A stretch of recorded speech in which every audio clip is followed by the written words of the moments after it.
Hello, everybody. This is Zerda with Zerda MTG, and I'm back at it again today with another historic deck tech.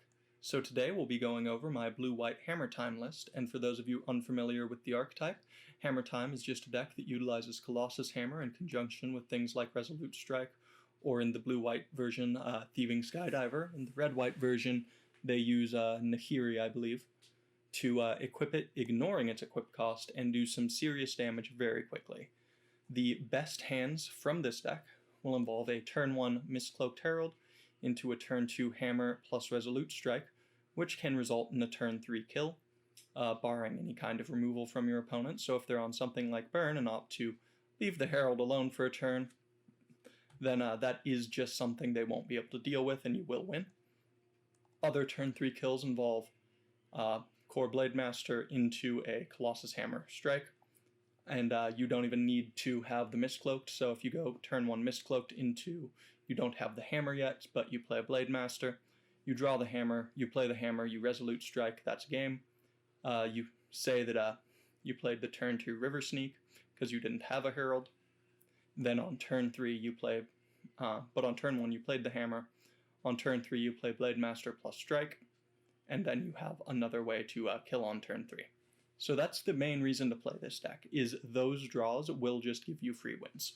And as such, you do have some percentage of non-games where your opponent just kept a slow hand, not really expecting that kind of a draw out of you, or expecting to be able to survive a turn or two, thinking that though you're a Lurrus deck, you might be the Auras deck, and they do need to deal with you relatively quickly, but not 3 on turn 4, so they might just keep a sweeper. And say that they were something, thinking you might be the Cat Oven deck. They know that's a much grindier deck, and they definitely won't be expecting a turn 3. So you kind of keep these, or play this deck as a result of being able to get those draws. But if that was the only thing this deck could do, it wouldn't be very good, because that's not the most consistent. The thing that this deck will most commonly do is drop a Mistcloaked Herald, put a Curious Obsession on it, or a Staggering Insight, and start chipping away, drawing some cards until it can assemble the combo, or just win because it has an unblockable lifelinking threat that keeps putting in a lot of damage.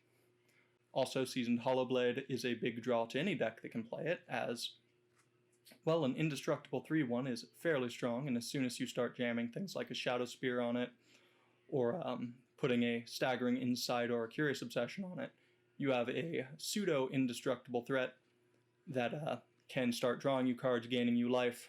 You also have the worst combo that doesn't ever really kill on turn 3, as it has no way to. Doesn't really benefit from the Strike or the Blademaster, but essentially a 3-drop, 12-power creature is very powerful, even if the Hammer makes it lose flying. People do play Rotting Regisaur, and that is essentially what this creature tries to be. Although you should never really shy away from just putting it down on turn 2 with the plan of suiting it up and getting in a little bit of damage while you still can.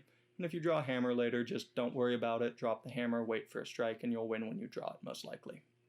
Now, moving on to the Lurrus. Why wouldn't we play Lurrus? There's not much to say about it.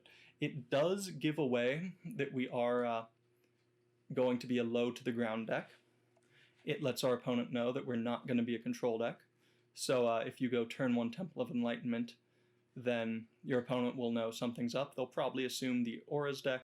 Anyway, so you play Lurrus because it can get back anything that was killed, such as your Mistcloaked Heralds or your Staggering Insights. Just a pretty powerful thing to do, as well as getting a Thieving Skydiver out of the yard, because you'll be able to kick it and get that Hammer equipped. Moving on to the mana base. We have 4 Temple of Enlightenment. This is pretty straightforward. We're essentially an A plus B combo aggro deck. And this helps us dig for the missing piece. Be that a creature, the Hammer, or the Strike, or even the Skydiver. So this is essentially just taking the place of what would otherwise be a cantrip, but there aren't good enough cantrips to really justify playing them in Historic, so we play this land instead.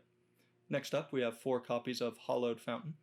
Now, this is just the best blue-white land you can play, so you're going to go ahead and play 4. And next up, we have Glacial Fortress, which if you've seen deck techs on the channel before, you know that I consider the check lands to be second only to shock lands and mana fixing, and thus we play the full 4. After that, we have 3 island, 4 plains, and that rounds out the deck. Talking a little bit about play patterns, things that you'll do quite frequently involve Mistcloaked Heralds or River Sneaks being suited up with Curious Obsessions or Staggering Insights and just drawing cards.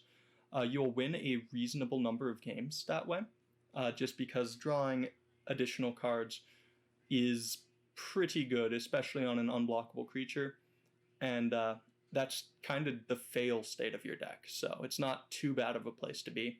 You have 4 copies of Dive Down for protection, which does work if you're trying to go for the turn 3 where you turn 1 a Mistcloak, turn 2 the Hammer.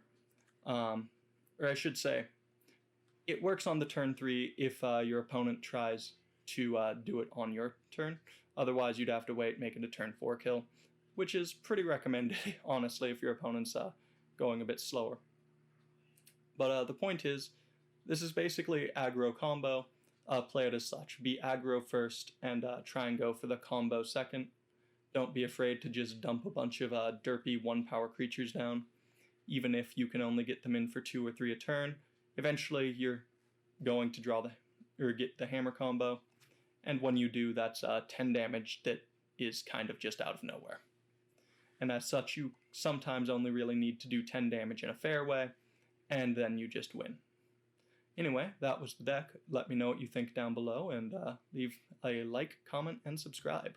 Or leave a dislike if you really hate me and think that I should play only the top tier meta decks, and that this has been a terrible waste of your time, and leave a comment letting me know that as well. In any case, I hope to see those, and I will get to each and every single one of them, and I'll see all of you in the next video.